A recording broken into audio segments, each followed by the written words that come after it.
I've had a lot of really weird technology stuff lately. So, okay, so that looks like, okay, So so it's we're, live, but I still can't see you. that's so weird. I wonder why you can't see me. Well, for those who, oh my God, I got kicked out. Well, that's interesting. Oh And no. I didn't touch a damn thing. I have no idea why I did that. Okie dokie. Yeah, you're right. Yeah, I'm a black, but then in StreamYard, I'm there. This makes no sense. Oh my goodness. So I can see me in Instagram. I mean, I can see me in StreamYard and I see you in StreamYard, but in the live video on Instagram, it's just you, Oh, yay. which is really weird. Should do you want me to leave and then log back in? No, because you're the one who's actually showing up. So, Oh no. Can you see comments that are typed in? ew, can you see? There may be a lot of me on the screen now. Now, well, now there's, okay. So Ben's there. I see Ben. You can see Ben. Okay, this is hilarious.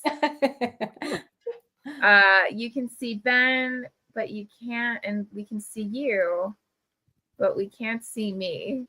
No, you're in the dark where we like to keep you. This doesn't make any sense. That is, it just, wow, this is so weird.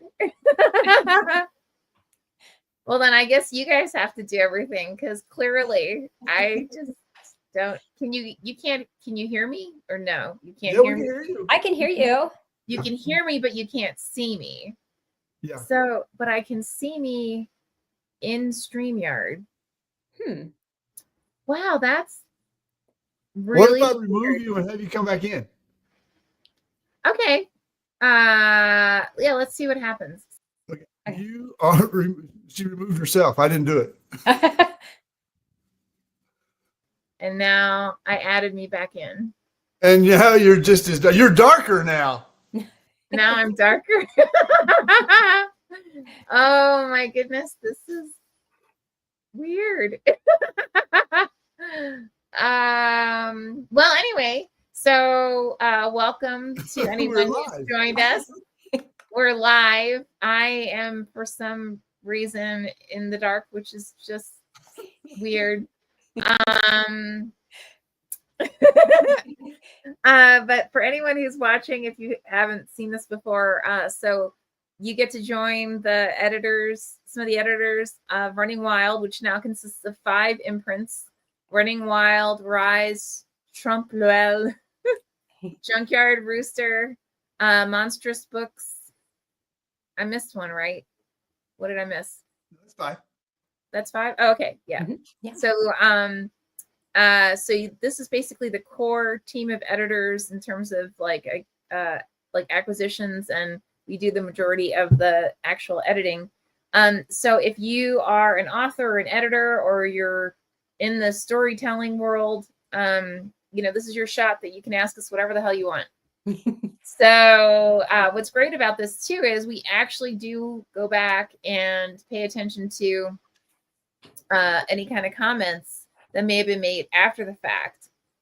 So with that in mind, don't forget that if you're watching this and then you're watching the recording, then what's super cool is we actually go back and check for any questions that were asked from the recorded session. So if you are watching the recording, that just means that you can ask us whatever you want.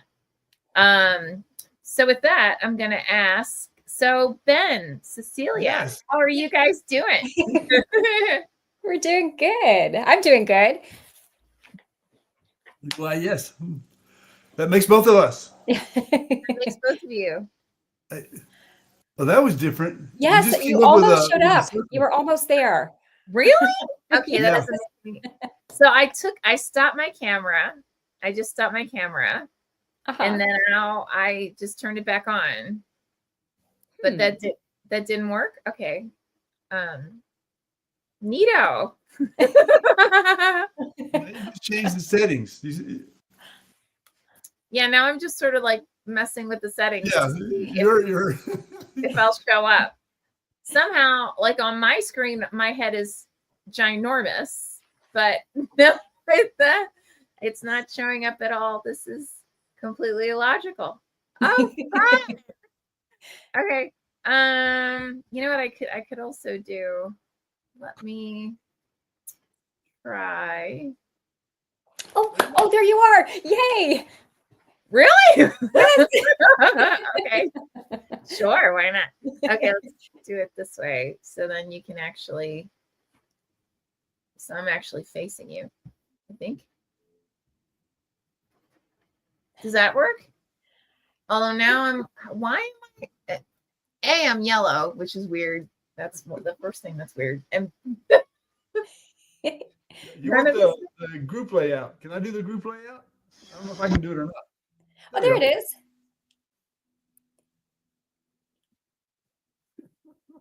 This is also a demo in StreamYard for any authors that are watching.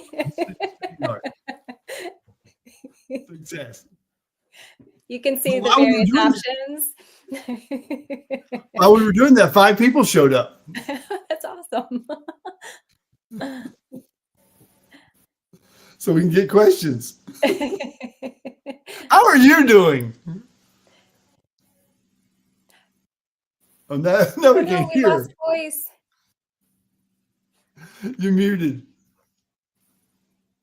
You're muted. We can see you now. We can't hear you.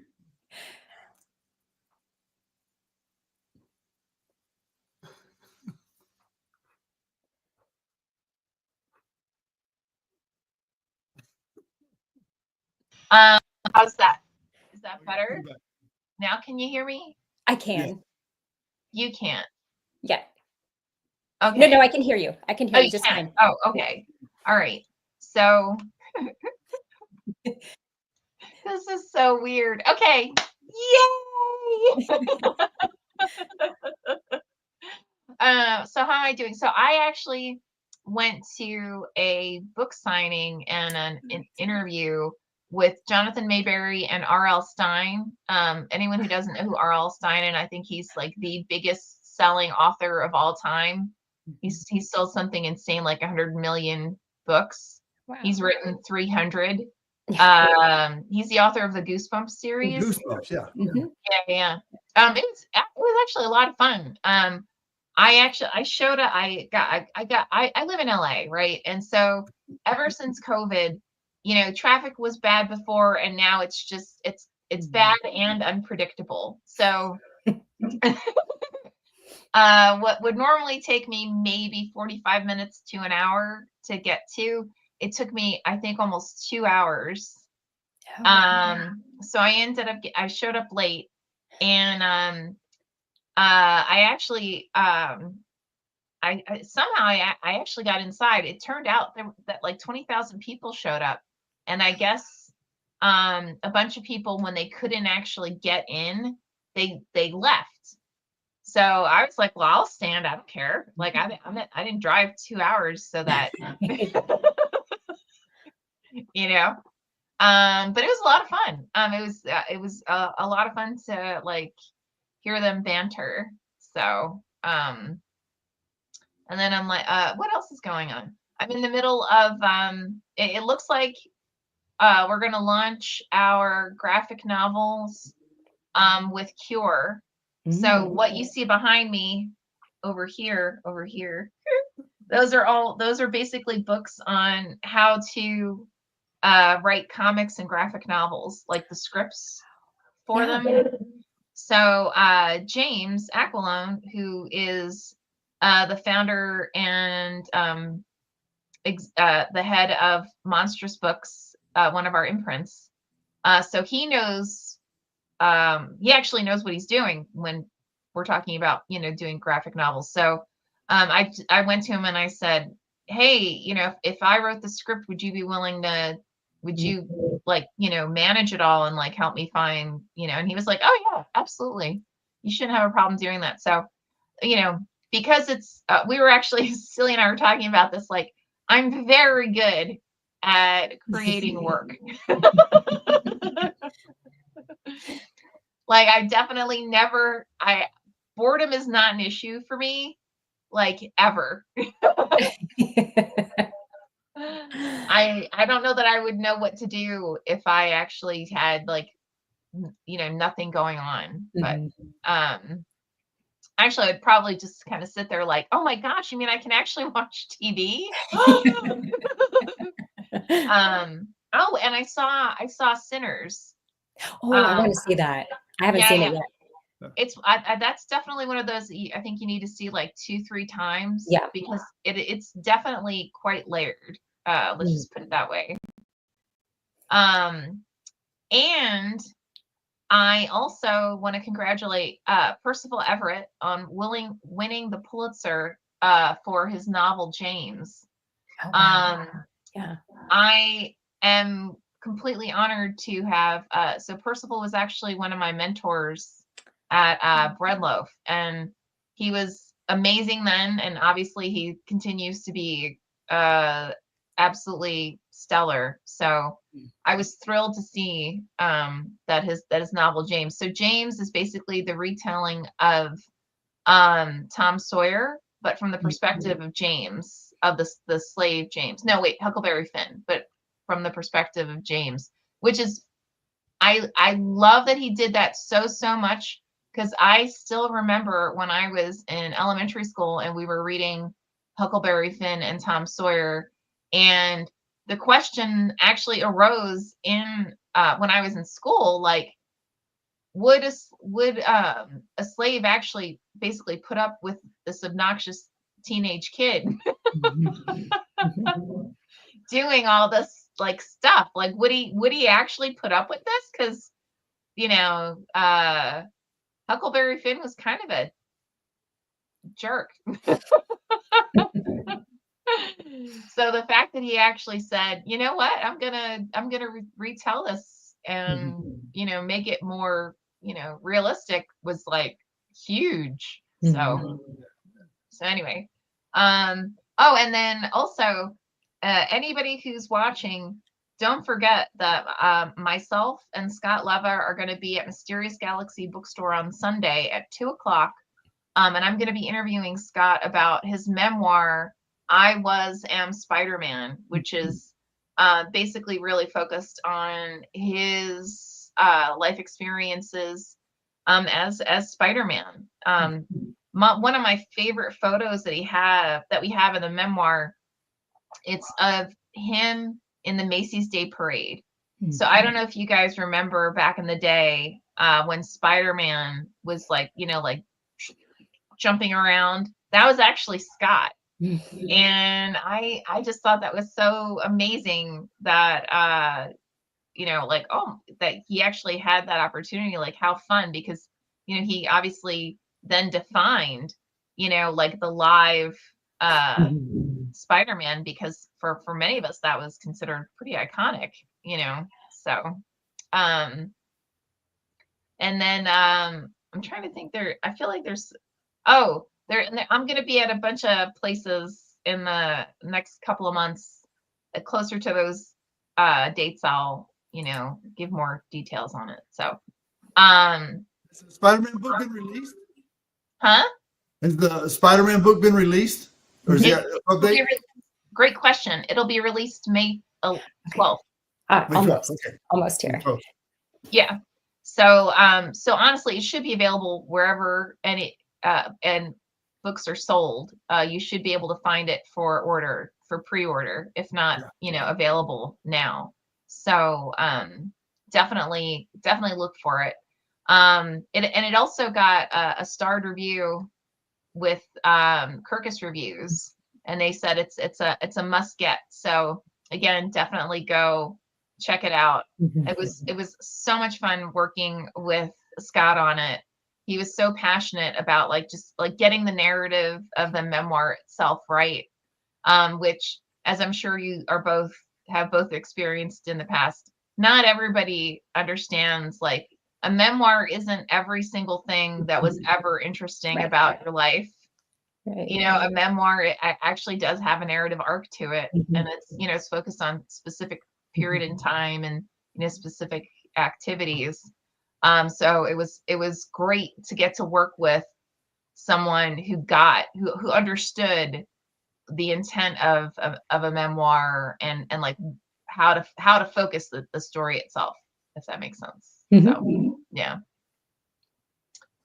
So how are you guys? How was your past week? I'm another week behind. You're a week behind. Another week behind. Well, you know, aren't we Yeah. all? Yeah, but they keep stacking up. It Okay. sounds better when I just say I'm another week behind. I won't tell you how many altogether. Well, Cecilia, I got to tell you, after last week's session, everyone was just like, "Oh my God, she fit right in." She's always been here, so I think that means that now you have to come. Yeah, I have to come. I'm going to be here. I will be here all the time now. I might even be here when you're not even streaming, waiting for you to wait. Yeah, like when my camera doesn't work for God knows why. Yeah, exactly. Yes, it'll all be you. I try to write a flash fiction story a week and just send it somewhere.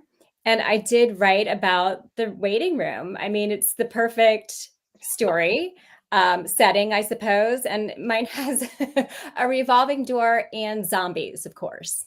It has to have zombies. That's awesome. So I did that, and I'm still working on 2 titles for Running Wild Press, which I love. And I'm working on a contest still for Flash Fiction Magazine. So I think authors or anybody who wants to enter the contest can do so through May 29th. So I'm busy reading stories and helping to make decisions and providing feedback. And it's a lot of fun. They're really great stories, a lot of good ones in there. Cool. That's awesome. Mhm. Sorry, I'm and Peter's like, I don't have a link, which is weird because we're all joining from the same link. So I don't know. I'm like, okay, well, here's He has a link. It just happens to be the weakest link. Now we know. Now we know. Rodney Hatfield says a continuation question from last week. Going through the agents, how many rejections are the norm until you become disenfranchised? Or should I be like Kathy Stockett with the help and keep sending? Oh, wow. You know, it's interesting. Like, I remember when I first started going to like writers conferences, and back in the day when everyone was like, you have to have an agent, and I mean, at this juncture, I've met people who spent like 15 years looking for an agent for their work. I think a lot of it comes down to it's finding an agent who represents the type of stories that you are writing, and the reason that's important is because they already have the relationships with editors at houses that would be most interested in your work. I think too, though, a lot of it comes back to like, what is it that you're most interested in? And what I mean by that, okay, that doesn't make any sense. Peter's like, it always goes back to the last week, that doesn't make any sense. That doesn't. He's in the waiting room with the zombies. Make sense because that link. Ben, can you send it to him? Because maybe it's me. Let's see. It's this.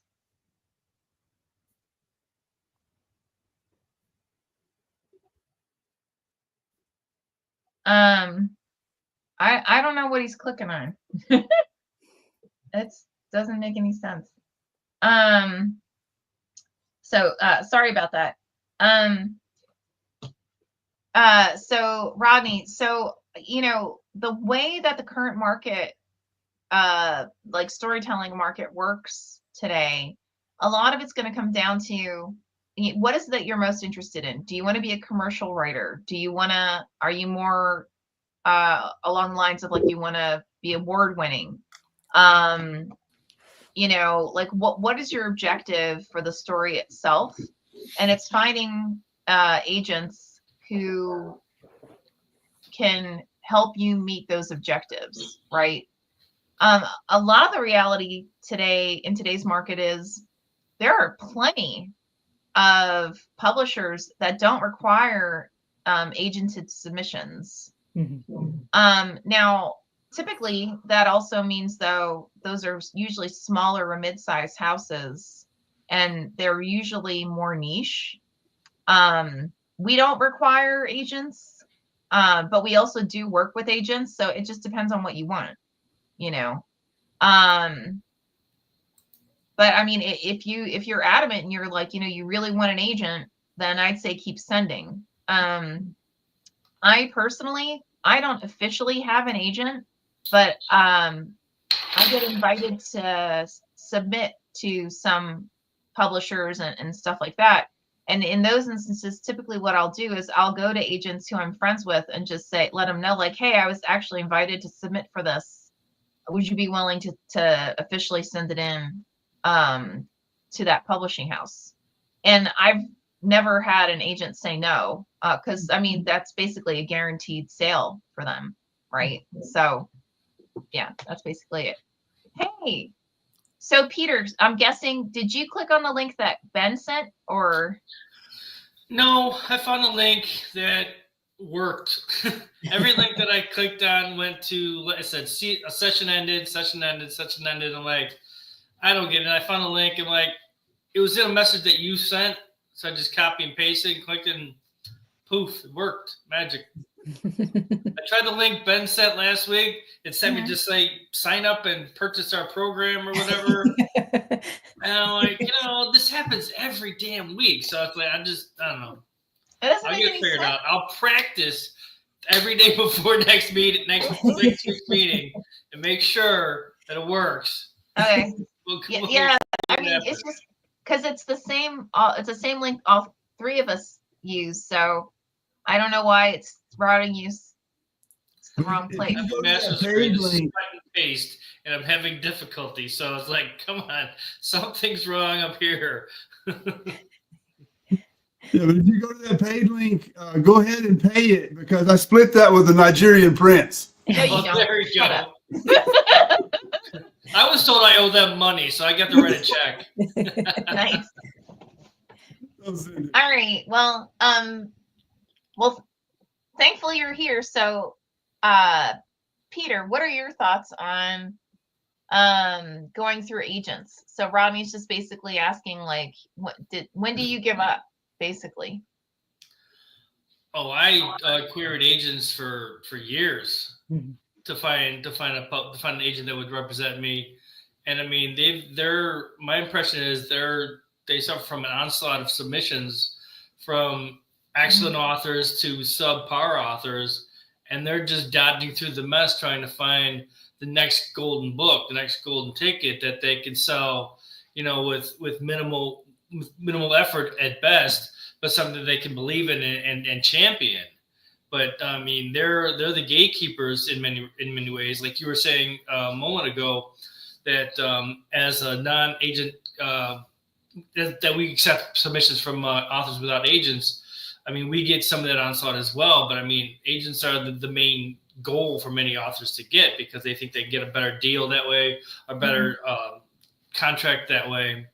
So I agree that it's a good thing. I mean, many of my author friends have agents, but by the same token, they have options like Running Wild Press, Junkyard Rooster, and Trompe l'oeil. I mean, that gives authors who don't have agents opportunities to publish as well, with the same benefits, with the same quality editing, you know. Mm-hmm. So, and Monstrous Books, yeah. Yeah. Ben, what do you think? I agree with both of you. It's and it's a hit or miss field, but it's got to be a good relationship as well, because if they're just interested in your book, I would watch out for that, because that's the golden ticket they're looking for. But I would look for a relationship as well. One of our authors, one of the Running Wild Press authors, who is a pretty hardcore military writer, said he had a conversation with an agent who told him he was sorry I was late getting back to you. I had to walk the dog to the opera. And Tim right away knew, I don't want to talk to you. We're not a match. So look for that kind of match as well. But I really think that the agent that you're looking for is the book. Let your book be the agent. And if you have confidence in it, then shop it out there and it'll find a home, and then market it to the best of your ability, and then let it take off. And that way you save the 10% or whatever it is you're giving to somebody else to shop your book. Cecilia, what do you think? I've never tried the agented route before. I'm so encouraged by how many opportunities there are to publish legitimately with presses who do care about you, who aren't going to make you pay something, who are selective. And it's a real honor, to be a part of those presses, especially if you do get accepted. So a rejection from an agent to me doesn't feel so fatal. It feels like you can still get some very good quality work out with presses that are going to take care of your book, with editors who are going to champion your work. I don't know if it matters so much anymore to have an agent, because you can have great books come out of anywhere, out of many different kinds of presses. So, but you can try both, because that's another relationship to have, that's good too, when you have a really good agent who will help market your book to other presses as well. But I would say maybe not to be discouraged if you can't get that agent, that holy grail that you're looking for, because there's lots of ways to get your work out and to not be taken advantage of, and to get them to make other kinds of relationships as well. Yeah, no, that's true. I mean, and it's interesting too. I know I was actually just talking to someone about, like, how does it work from like possibly like licensing a book out for, like, TV or film and stuff. And it used to be that you absolutely had to have an agent for that. But, the reality is now 9 times out of 10, if that production house or that studio, they want you to come with a full package, meaning like, here's the pitch, here's who's going to write it, here's who's going to star in it, here's who wants to direct it, right? Like, you've already got all these things lined up, so that when they acquire it, it has, they can kind of, I guess you could say, like, see what it's going to be. And it didn't used to be that way. It used to be much more specific to, like, an executive producer who would acquire that story for it to be made into, like, TV or film or whatever. And it's just, now again, because there's such a bevy of places to go. And the same thing is true for, publishers, right?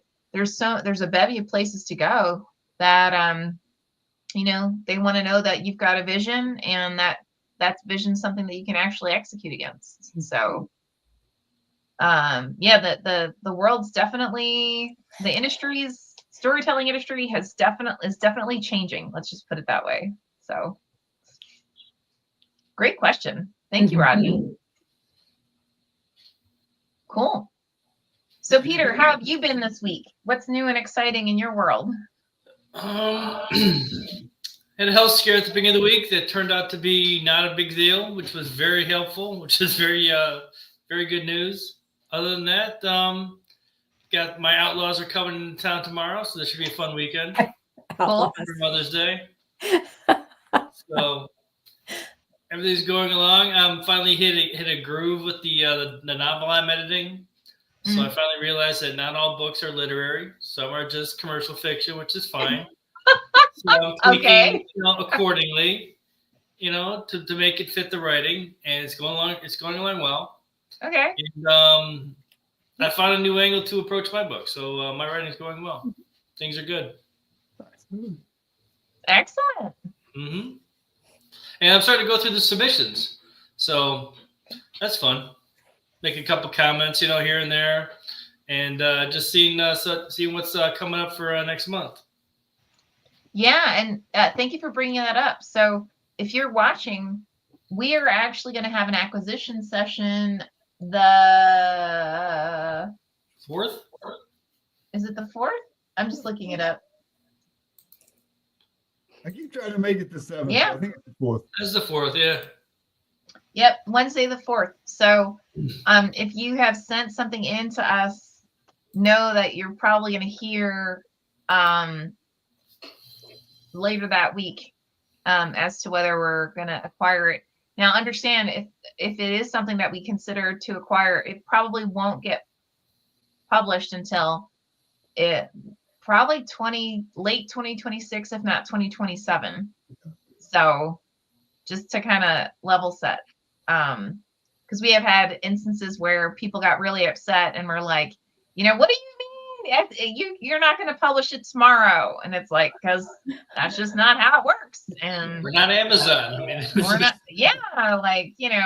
and I usually have to go through and explain everything, the whole process to him a couple times before it's like, oh, okay, and plus, and you by the way are not, I know it's a shock, but you're not a huge bestseller, and there isn't this incredible amount of demand waiting for your book. So, if that was the case, then we would probably have, or I would have, a lot more leverage, and I would have a lot more ability to influence the date associated with your book and possibly having it, come out much sooner. But you're not. And unless you prove me wrong, which I would be thrilled about, by the way. So, yeah,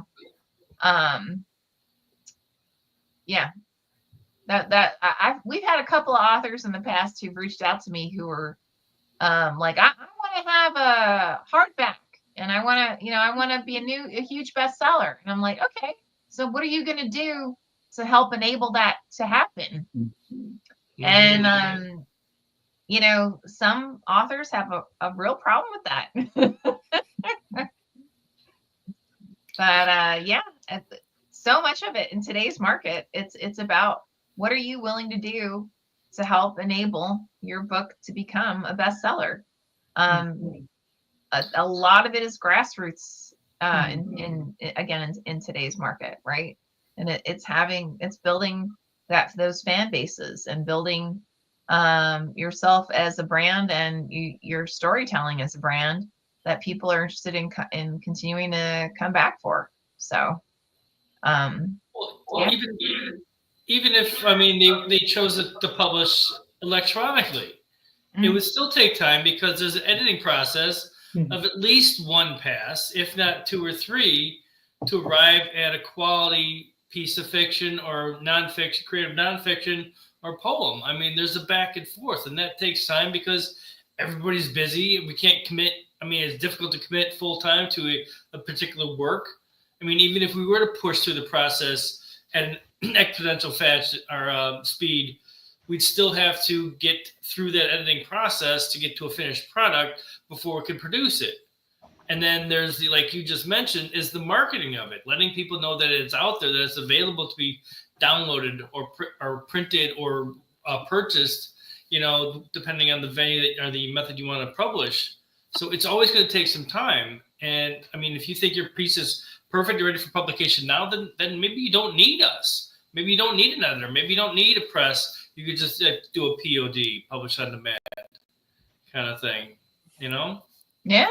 It's your expectations. Yeah, absolutely. I mean, I'm actually, well, I can't, maybe not surprise isn't the right word, but it's interesting to me the number of authors that we've had who were wonderful writers, and we actually provide to our authors, like a recorded workshop on how to do marketing and publicity, a ton of templates on on approaches. We give you there are about, I'd say, like 4 or 5 different publicists that we've worked with in the past who were really successful. And I'm surprised by the number of authors who are like, well, I'm a brilliant writer and therefore I don't have to do anything. And I so wish that was true. I mean, that would be Waiting fabulous. to meet you. Yeah, nice to meet you. But I'm not going to name any names, but we have had a couple of authors and mind you, we've been around almost 10 years, right? Next year is our 10-year anniversary. But we have had a couple of authors that they, at the end of the day, there was more books were returned than were actually purchased, which means that, honestly, books that were given away, they actually returned for cash back, which is not cool. But that also is not necessarily a reflection on the quality of the work. It just means that they weren't able to sell it, right? So, or they eventually just returned it. So, yeah, it's a tough market. Excuse me. I had an interesting question from an author who wondered about, and it kind of ties into the marketability thing, or how you would market yourself. But what about pen names? Do you recommend them? Are they more difficult to work with, having a pen name, or does it matter? I honestly, again, in today's market, I don't know that there's a value in having a pen name unless you're going to have, like, if you have a distinct persona for like romance and a distinct persona for like horror and a distinct persona for, I don't know, middle grade. And if you've basically, you just define that brand in essence, right? Yeah, that's what I was thinking. Branding. It might actually be interesting to do that from a branding perspective too, Right. because then you can focus. Yeah, exactly. Mm-hmm. But otherwise, typically what I've seen a lot of authors do, those who publish across multiple genres, what they'll do is they'll publish a short story or a novella in that other genre to basically demonstrate that they can effectively tell a story in that form. And then they use that as a baseline for when they then decide to do a more full-length piece, so that the short story acts as a bridge, right? And you see that a lot nowadays. And I mean, that's a really smart way to do it. That way you don't have to have a pen name, unless, I don't know, I'm trying to think of like a reason why you wouldn't, unless you're incredibly controversial and you contradict yourself in one form from another. But I don't know that that's necessary anymore. I don't know. Peter, what do you think? I think if you are taking a particularly strong position or stance against something or for something, you might want to protect your identity that way. But I mean, if you're just publishing just to publish, if you're going to do the Stephen King thing and go to Richard Bachman, I mean, that's understandable. But I mean, he's an icon, whereas we're just beginning authors or established authors here. But I mean, I've got some works that I want to publish that I've actually considered doing a nom de plume, just to see if that would be safer for me as an individual in today's current environment. You know, so depending on what you're publishing, it might be a viable way to go. What do you think, Peter? Peter, what do you think, Ben? I always do that. I look at Ben and then I say Peter. So, but anyway, go ahead. I think there are some strategic reasons to have a pen name, and the author of The Outsiders used her initials so the publisher would think it was a man, and that's legitimate, but not necessarily a pen name, but to change her name to make it look like he wrote the book for to get it published.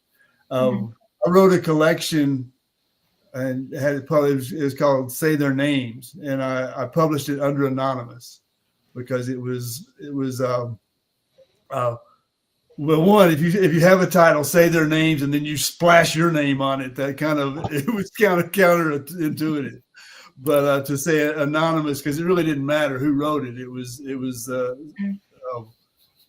social commentary that didn't need to be read no matter who wrote it. And of course it wasn't, but it certainly could have been. It could have been. But so there's some strategic reasons, especially when we say their names in the summer of Black Lives Matter, and then you slap Ben White on there. And my whole life I've heard Ben White, how long? So it's Really? Yeah, I've heard that joke all my life. That's been White all my life, and I've heard that joke all my life too. But, I've never heard a joke on my last name. no, I bet. I've seen you make a joke out of your last name. I've seen it. I was going to say that, yeah. Yeah. But again, the strategic reasons, if it works, it works. If you want to hide your identity or don't use. Well, everybody, I saw this the other day that Mark Twain. Everybody thinks that it's something they call out on the river when you're marking the depth of the water. And I heard the other day that it was actually in the bar when he got 2 marks that he had to pay for. It was Mark Twain, and so a whole different light of that story came out. Cecilia, what do you think?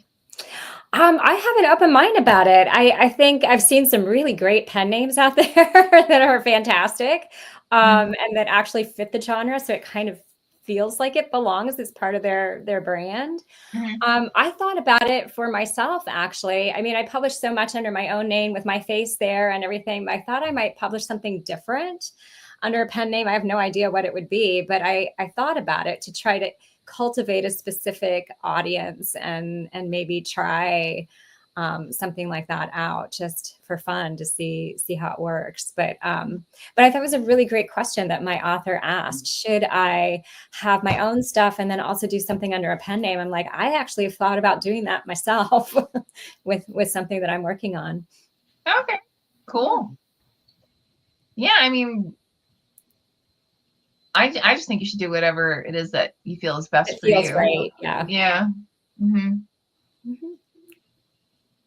Yeah, we've had that question a couple times in the last couple months. So it must be a thing again. It feels like it's like iterative, right? It comes back in fashion. Yeah, exactly. It does. It comes back in fashion. So cool. Wow. We're already, we only have like 15 and a half minutes left, which is kind of crazy. So if you're watching and you have a question, please feel free to go ahead and pop your question into the comments section of whatever venue you may be watching us on. If you are watching this and it is not Thursday between 5 and 6 p.m. Pacific time, 8 and 9 p.m. Eastern time, all good. Just go ahead, pop that question into the comments section, because we actually do check to look to find any new comments or questions that you may have, and we'll respond to it in the subsequent session. And then, you know what, if you miss it again, that's all good, because guess what? These are all recorded. And that just means that you get to go to whatever venue, whether it's LinkedIn, Facebook, Twitter, Instagram, and check out the recording whenever you feel Hi, Kitty, it's best kitty. for you. So how I know my cat is like, I am done with you. You're not allowed to be on the live stream anymore, is what you just saw. At least this time she didn't do like the Oh, right. Yeah, that's always fun. Although she hasn't done that. I had a cat who somehow knew to stick her hiney like right in the camera whenever the camera was on. Luckily, this cat doesn't do that. She just sits here and she stares at the camera from whatever angle she's in. So,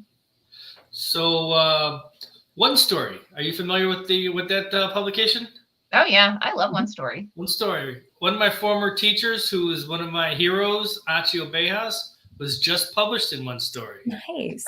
She just got it's called Dachau. It's in issue 324. So I just purchased my edition. It's $2.50 plus $1 for shipping. Mm-hmm. So she's an incredible author. She's an incredible writer. She's an incredible person. So I heartily encourage you to purchase the book. I've got mine. Like I said, I've got mine on its way to me. Do you have a link to it? And if you Sure, right here. Yeah, that's awesome. Yep.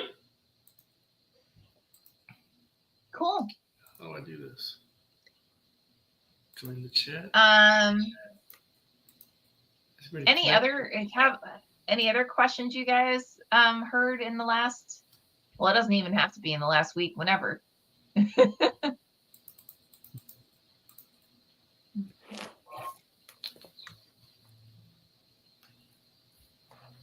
No.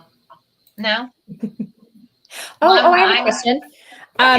Go. You're working on the novella anthology, right? Yeah. Are you still selecting? So how does that work? People have sent things in already and you're making selections, or you're fitting people with editors at this point?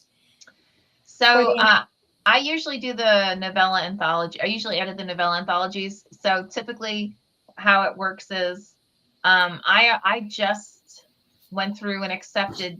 We had something, what was it, like 350 novellas or something like that. We accepted 33 because I've lost my mind. And I'm on the 5th novella so far that I'm editing of the 33. So typically what I do, oh, that's weird. Peter, it came in as the StreamYard link. That doesn't make any sense. This is just weird. Right? It's so weird. So I usually about once a year I go through all the novellas, and then I select the ones that okay, that doesn't make any sense either. This is strange. And then I usually I have a kickoff, and I invite all the authors who were contracted to be in the anthology. Usually, so I edit both the Rise novella anthology, and the Running Wild novella anthologies at the same time.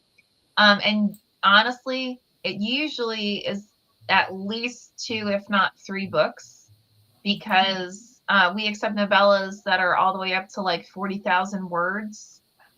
And so if you think about it, right, 33 novellas, I have no idea where Peter went. We lost him. The zombies got him. Oh, wait, he's back. Okay, hold on. There he is. Yay! I think the limitation is in terms of like how many pages can you actually print in paperback, right? Before the book will fall apart. Yay! Okay, cool. The one story is now in. It came through. That's awesome. Okay, so this is so weird, and but yeah, I usually do it once a year, and like I said, I just try and knock it out. Now, here's a good question for Ben and Peter. Are you guys planning on doing any kind of anthologies for your new imprints? Given the types of submissions I've received, I think the first release will be an anthology, because I'm getting submissions that think I'm a journal. Even though it says Junkyard Rooster Press, Press, yeah, which yeah, makes it weirder. yeah, and getting some good stuff. It's just not enough of it, in the submission. But if I combine it, I think I'll have it won't be a poetry anthology or a short story anthology. It'll be an anthology of creative work with a good mix. How about you, Peter? I'm thinking a short story anthology would be good for Trompe l'oeil's inaugural year, because that opens up the door to publish a lot of different authors and to see a variety of different writers. So, yeah, absolutely. And honestly, every time I present to the Salesforce, for our distributor Salesforce, my big pitch for our anthologies is like, that's how we find a lot of great talent. We've had plenty of authors that submitted to us originally as a short story or a novella, and we turned around and said, hey, do you have a collection, or is this, a piece of something of a bigger work, or kind of worked with them on how that could possibly be expanded into a larger piece. And I mean, I'm talking about stories that, went on to be like, considered, best of the year, starred reviews. Really phenomenal stuff. So there's a lot of value for us in individuals submitting their shorter pieces to our anthologies. Mm-hmm.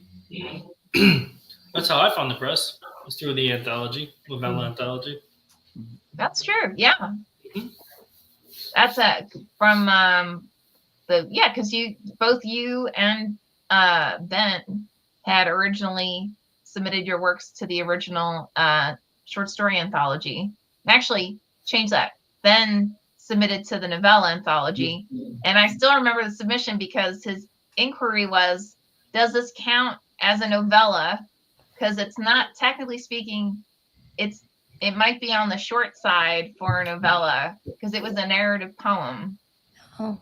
And I read it and I was like, oh my God, this is gorgeous. Yes, of course you can, but it was like 50 pages or something like that. So mm-hmm. And then you accepted it, and I said, are you sure? Yeah, I remember that too. Yeah, that was hilarious. Are you sure? Now, why were you uncertain as to whether, other than the fact that everyone who knows me knows I'm a smart ass, why was that your response? Like, are you sure you want to take this on? Like, what about the piece made you? Yeah, just because of the narrative poem feel to it, and it's not even a narrative poem, it's kind of a neo-narrative poem. So it was, I'm ready to run wild with you, but when you say stuff that doesn't fit anywhere else, is this what you mean? So it was a challenge. I challenged you right away. Yes, you did. You came through. Yep. So. Yeah, it was the Cuban with, and the Cuban was actually a Russian, which made sense to me. So Cecilia, how did you find Running Wild? Like, what made you?